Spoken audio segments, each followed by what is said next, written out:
Bonjour tout le monde, aujourd'hui je vais vous donner les cryptos intéressantes entre le top 100, peut-être jusqu'au top 200, je sais pas, en tout cas on va analyser beaucoup de cryptos qui sont dans cette catégorie de coins, c'est-à-dire assez peu capitalisés par rapport finalement à ce qu'on peut avoir dans le top 10, tout simplement parce que en ce moment le Bitcoin casse tous les niveaux, il est très haut. Et forcément, il n'est pas si intéressant que ça parce qu'il a fait un ATH, qu'il y a le halving qui arrive, on sait qu'il y a des phases de stagnation qui peuvent se produire pendant cette phase, etc. Donc privilégier les altcoins en ce moment, c'est pas une mauvaise idée. D'autant plus qu'on a une altcoin dominance qui est extrêmement basse en ce moment. Vous l'avez ici sous les yeux, elle ne fait que chuter depuis plus d'un an. Ça veut dire que le Bitcoin surdomine le marché et quand la tendance inversera, c'est les altcoins qui prendront le dessus. Donc, comme je disais hier dans mon émission avec un titre, on va dire, assez aguicheur qui était « Je vends ma décision décisive », en fait, ce que j'expliquais dans l'émission d'hier, c'est que aujourd'hui, avoir un portefeuille 70% crypto, 30% finalement stablecoin reste tout à fait intéressant et tout à fait, on va dire, légitime. Maintenant, avoir un portefeuille aujourd'hui composé à 100% de crypto, c'est assez risqué. Bon, pas besoin de vous faire un dessin, vous le savez vous-même que c'est risqué, même si vous n'avez pas envie de le croire. Au fond de vous, vous le savez que c'est risqué d'avoir un portefeuille 100% crypto, sachant qu'on vient de faire sur le Bitcoin 1x4. Voilà, donc je ne vais pas revenir là-dessus. Aujourd'hui, justement, on va regarder les altcoins intéressantes. Pensez à vous abonner, à liker si le contenu vous plaît. Je vous passe la très courte introduction. À tout de suite.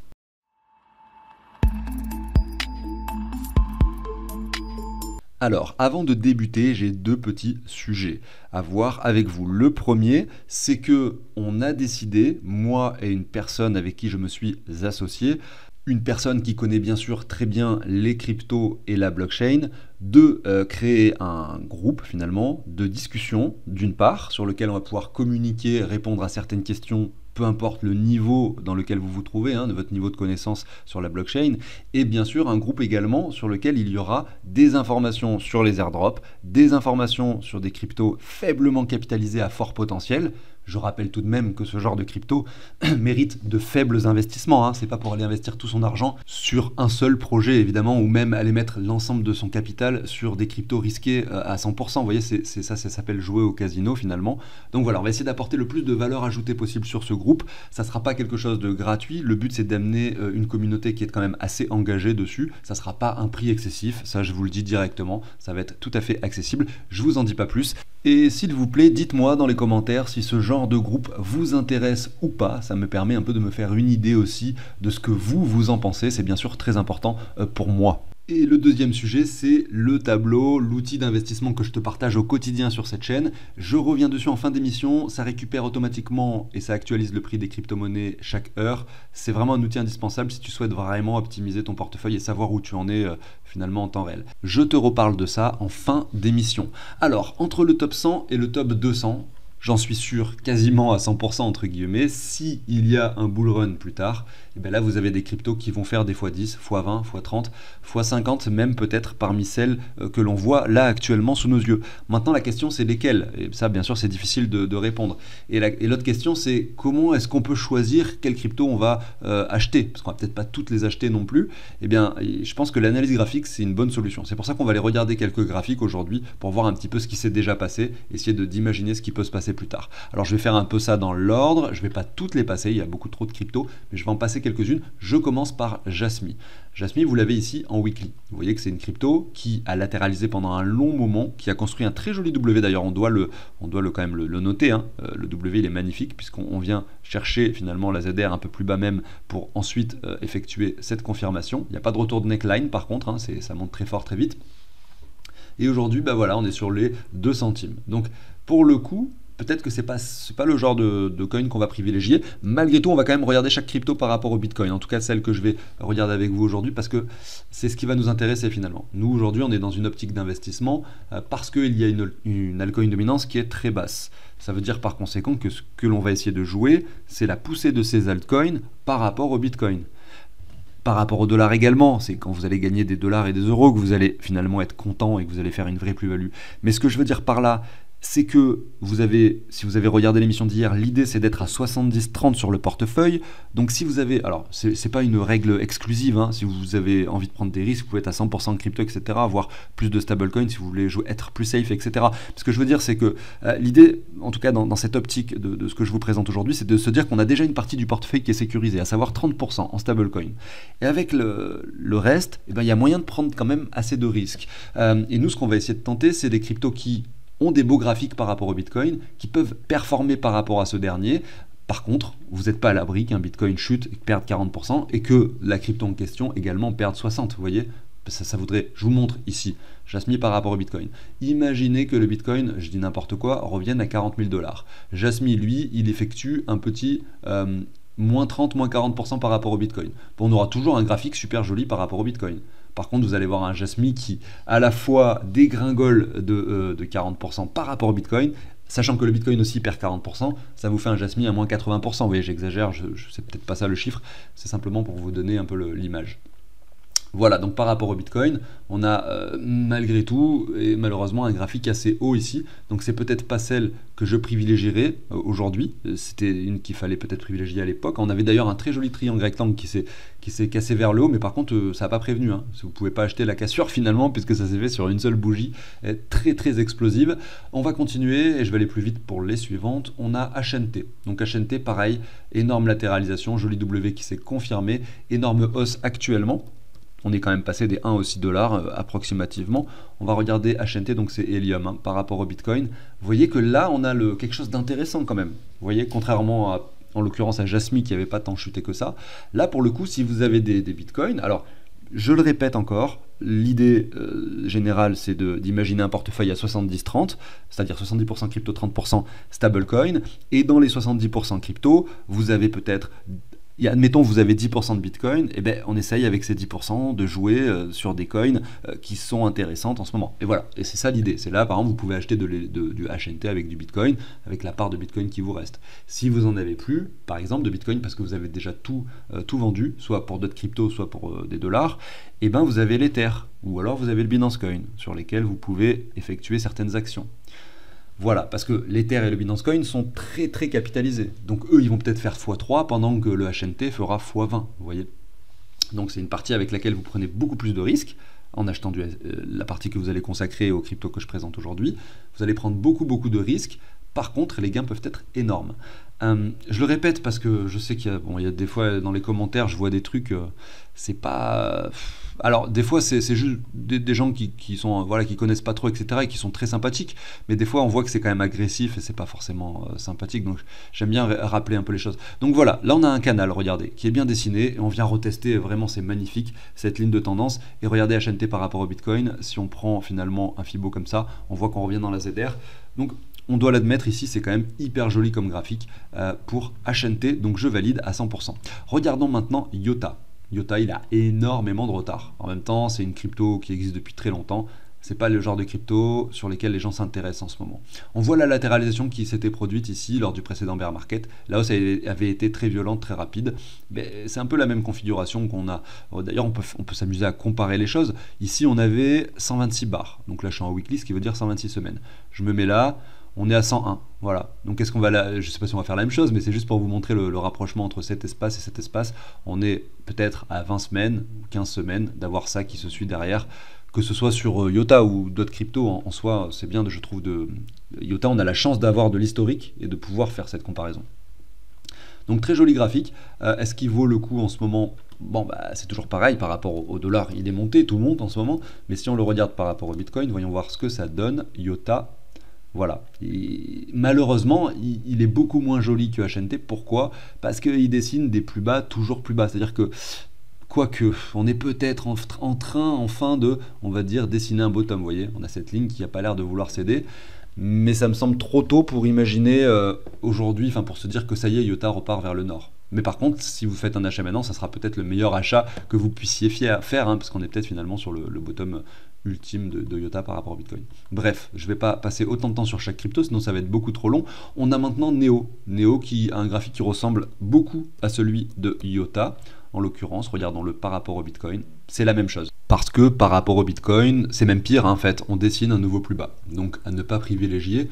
En fait, je devrais les regarder par rapport au Bitcoin directement pour savoir ce que ça donne.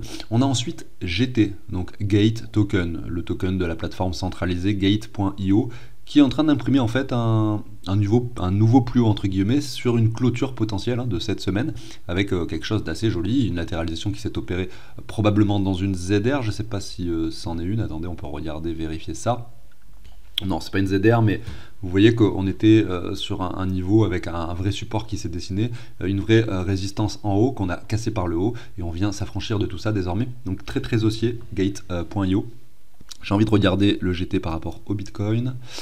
Faut faire attention, bon, après c'est mon point de vue, hein, mais je pense qu'il faut faire attention aux cryptos de plateformes centralisées. Je parle pas du Binance Coin, hein, lui il est à la fois également sur tout un écosystème décentralisé, mais je parle plus de cryptos comme ça, qui peuvent être, je dis bien peuvent être, parce que je ne sais pas vraiment, manipulés dans le sens où ils n'ont pas forcément de supply, que la plateforme décide peut-être des fois de faire en sorte d'augmenter son prix en manipulant un peu le marché, etc. C'est des choses qui sont possibles, je dis pas que c'est le cas du tout pour Gate.io, mais c'est très facile, parce que voilà, après il faut voir le tokenomics, hein, mais souvent ça reste des plateformes centralisées avec des cryptos qui sont à moitié centralisés finalement. Je continue avec Cake, donc là la crypto de PancakeSwap. Pour le coup j'aime bien moi les tokens de DEX, de plateformes décentralisées de swap, parce que le Cake, regardez, il est allé assez bas, il se reprend légèrement aujourd'hui, on est sur les 4,50$, on a touché les 1,20$, donc oui, hein, quand on le regarde par rapport au dollar, on voit qu'on réintègre finalement ce canal, hein, qui est tracé par ici. Voilà, en fait c'était un canal sur lequel on avait navigué. C'était très difficile en 2020, regardez ici je vous montre, on était en 2022. C'était une période difficile en 2022 parce qu'on ne savait pas jusqu'où les altcoins allaient chuter, et finalement on s'est encore pris par la suite, donc regardez, encore un moins 65% par rapport au dollar, et ça a fait effectivement très très mal sur la plupart des portefeuilles qui étaient encore en train de holder des altcoins.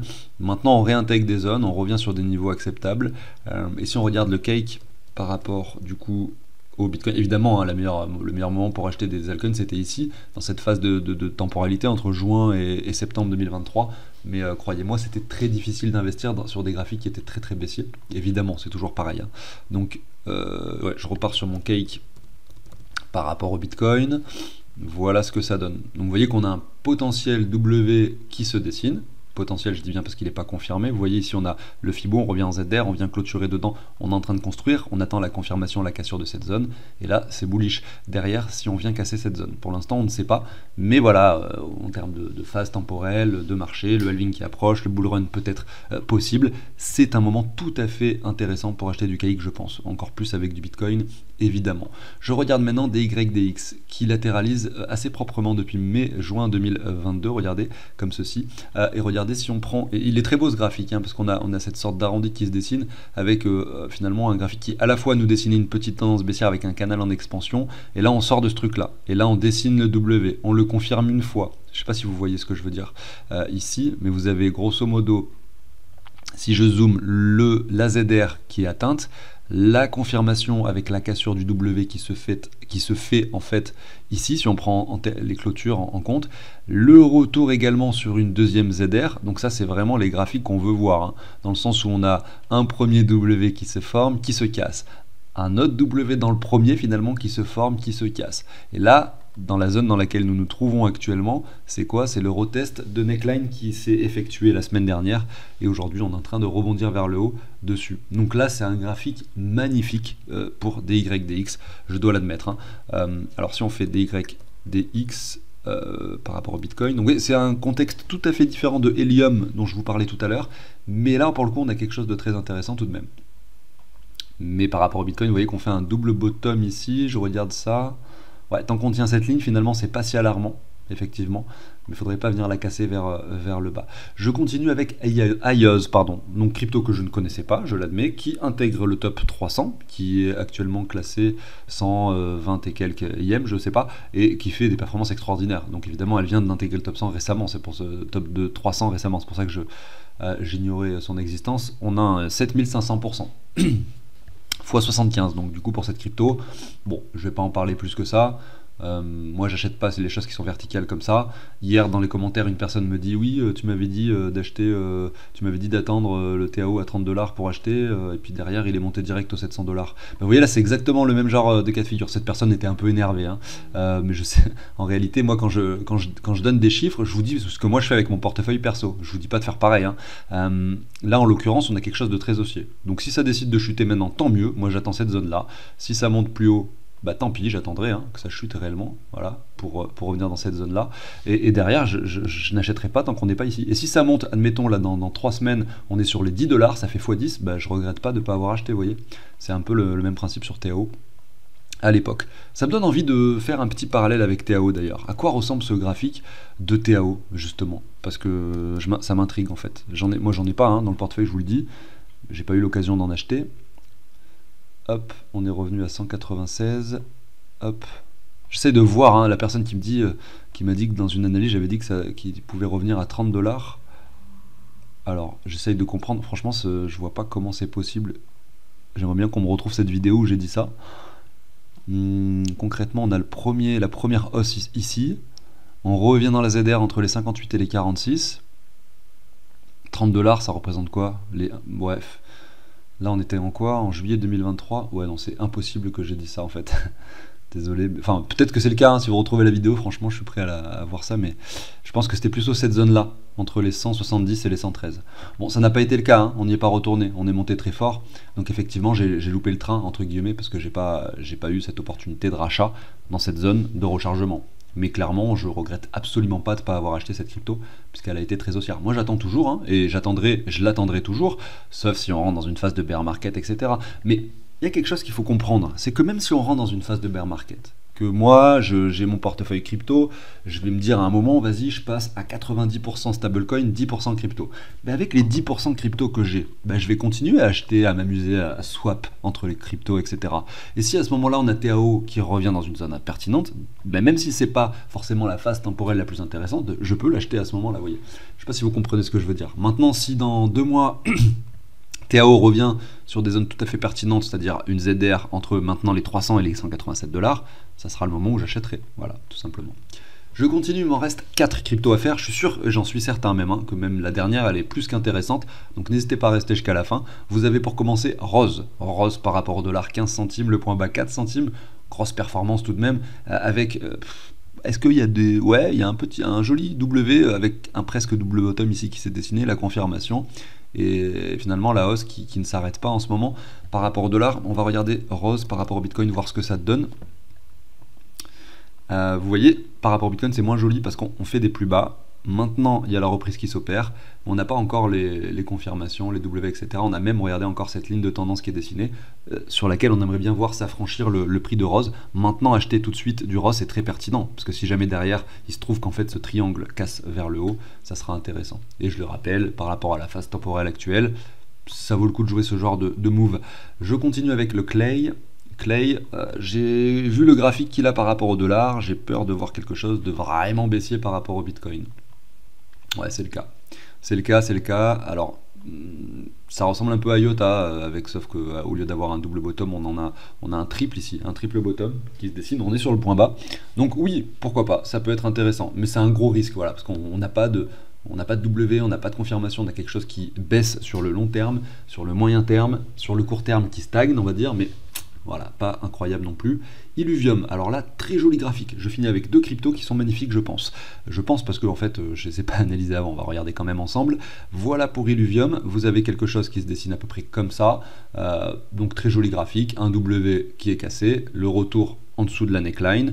On peut regarder ce que ça donne, ça doit être des 38,2 je pense ce retour. Un peu plus bas, 61,8, ah oui carrément, je l'avais pas vu sur le graphique. Ah oui, on est en logarithmique, c'est pour ça. Ouais, le graphique n'était pas... Voilà, bon bref. Derrière, on vient de nouveau chercher des niveaux supérieurs. On est à 150 $ déjà pour Illuvium. Et je vais le regarder par rapport au Bitcoin, voir si finalement il vaut le coup. Et la réponse est oui, hein, parce que le bottom il était là. On n'est pas bien plus élevé actuellement. On a eu un joli W confirmé. Retour de neckline ici. Oh là, mais en fait, c'est vraiment joli ça. Quand je vois ça, je me dis j'ai envie d'acheter de l'Illuvium avec du Bitcoin. Hein. Avec du Bitcoin, si on prend le bottom et le niveau actuel, on a certes 70% de plus, mais la construction graphique est quand même magnifique ici sur Illuvium. Je regarde maintenant Wemix, qui est également magnifique en termes graphiques. Pourquoi? Parce qu'on a le W, on a la confirmation, on a le retour de neckline, tout simplement. C'est toujours pareil, hein. Il n'y a pas de secret, il n'y a pas de magie là-dedans. Et c'est pas parce qu'on a une construction très jolie comme ça qu'on ne peut pas revenir faire un nouveau bottom. Attention, tout investissement est risqué, je le rappelle, les amis, je le rappelle. Bref, voilà pour MX qui est sur les 2,50 $. Le bottom touché, donc c'était au mois de décembre 2022 également. Août 2023 était aux alentours des 45 centimes. Donc on est déjà sur une performance conséquente, mais c'est normal, tout le marché monte. Maintenant, ce qui va nous intéresser, c'est Wemix BTC, qui n'existe pas évidemment. Donc ce que je vais faire, c'est Wemix USD, parce que j'ai très envie de le voir par rapport au Bitcoin. Alors on fait Wemix USD, voilà, et on va diviser ça, hop, par BTC USD. À ce moment-là, vous aurez le graphique de Wemix par rapport au Bitcoin. C'est ça le principe de ce petit calcul que je suis en train de faire sur TradingView. Et voilà ce que ça donne. Bon, en général, quand la paire n'existe pas par rapport au Bitcoin, ça veut dire qu'elle est moins pertinente à regarder. Parce que si elle n'existe pas, ça veut dire que vous ne pouvez pas l'échanger avec du Bitcoin, nulle part. Donc il n'y a pas forcément de raison qu'elle bouge par rapport à ce dernier. Malgré tout, ça reste un écosystème avec un afflux d'argent, on va dire, constant dans un secteur précis, les cryptos. Quand l'argent sort des cryptos, ça sort de toutes les cryptos. Donc c'est pour ça qu'il y a quand même un rapprochement à faire, qu'on peut se faire. Et on voit un très joli truc ici, c'est cette ligne de tendance. Alors, je vais prendre la clôture ici, histoire de faire ça bien. Ouais, on n'est pas précisément dessus, vous voyez qu'elle c'est un peu plus bas le niveau qu'on peut effectivement venir chercher. Et Wemix, regardez, là cette ligne là aussi est pertinente. Une clôture ici, trois clôtures. On est dans un triangle de compression actuellement, plutôt sur le point de support de ce triangle. Est-ce que ça va casser par le bas? J'en sais rien. Mais Wemix Bitcoin est magnifique, hein. Concrètement, c'est un très très joli point d'achat. Si jamais on a effectivement un bull run qui se produit, une altcoin dominance qui explose, des altcoins qui performent comme d'habitude, c'est toujours la même histoire, hein. Alors sachez que sur cette chaîne, je te partage du coup un outil qui peut te permettre de gérer tes investissements, de savoir exactement ta répartition crypto stable, Bitcoin, altcoin, finalement Bitcoin plus Ether et autres altcoins, etc. Tu as plein de camemberts, plein de choses qui te permettent de savoir où tu en es, à la fois en pourcentage de répartition et à la fois en montant également. Les prix des crypto-monnaies sur cet outil s'actualisent en temps réel. Toutes les heures, la valeur du Bitcoin s'actualise, la valeur de l'Ether également et du top 2000 crypto. Donc toi, toutes les cryptos que tu ajoutes qui sont justement dans le top 2000, ça va s'actualiser. Maintenant, si c'est pas dans le top 2000, tu peux rentrer les prix manuellement, hein, pour les cryptos en question. Normalement, ça ne doit pas concerner beaucoup de cryptos. Donc voilà, toi tu vas être sur ce truc-là, tu vas dire par exemple Bitcoin, j'ai ça, moi j'ai de l'Ether, etc. Tu vas dire toutes les cryptos, tu vois les prix s'affichent directement. Tu vas dire du Bitcoin, j'en ai sur Binance, sur Coinbase, sur MetaMask, etc. Tu vas rentrer les quantités sur chaque plateforme et derrière, en temps réel, tu sais où t'en es tout simplement. Et puis il y a une page transaction fiat, tu peux rentrer chaque transaction par rapport à l'euro et ça te permet de connaître la plus-value lorsque tu sors du marché. Et puis là, je t'ai mis tous les intitulés exacts qu'ils te demandent dans la feuille d'impôt. Donc, tu n'as plus qu'à recopier finalement ensuite sur ta feuille d'impôt, bien sûr. À savoir que si tu as fait une vente en euros en 2023, mais qu'à ce moment, au moment où tu as fait la vente, tu ne sais pas du tout quelle était la valeur de ton portefeuille, malheureusement, ça ne va pas être révolutionnaire cet outil. On ne va pas pouvoir savoir ta plus-value. Pour la connaître, il faut vraiment connaître la valeur de ton portefeuille au moment de la revente. Donc, attention, c'est pas un outil révolutionnaire par rapport aux impôts. C'est simplement que si tu as cet outil, au moins tu seras au clair pour les années suivantes. Voilà. Donc deux choses, dans la description sous cette vidéo tu retrouveras le lien qui t'amène sur le site de CryptoOrganize et tu verras, tu as les différents types d'abonnements qui sont vraiment accessibles en prix, mais ça sera pas toujours le cas parce que derrière moi j'ai pas mal de gestion à faire, donc plus il y a de personnes et plus j'ai de gestion. Donc si énormément de personnes rejoignent chaque jour, forcément je vais augmenter un peu les prix, vous voyez. Donc pour l'instant, il y a pas vraiment, c'est pas vraiment le cas, mais je sais qu'en période d'euphorie ça peut le devenir. En tout cas, c'est ce qu'on a pu observer il y a 4 ans lors du bull run. Alors c'était pas il y a 4 ans, pardon, il y a 3 ans lors du bull run de 2021. L'émission est maintenant terminée. Merci à tous de m'avoir écouté. Pensez à l'abonnement, au like si c'est pas encore fait. Excellente journée à tous. À demain probablement. Je suis pas sûr parce que j'ai des choses à faire demain, mais en tout cas on se retrouve très bientôt, c'est clair, hein, sur la chaîne. Ciao tout le monde.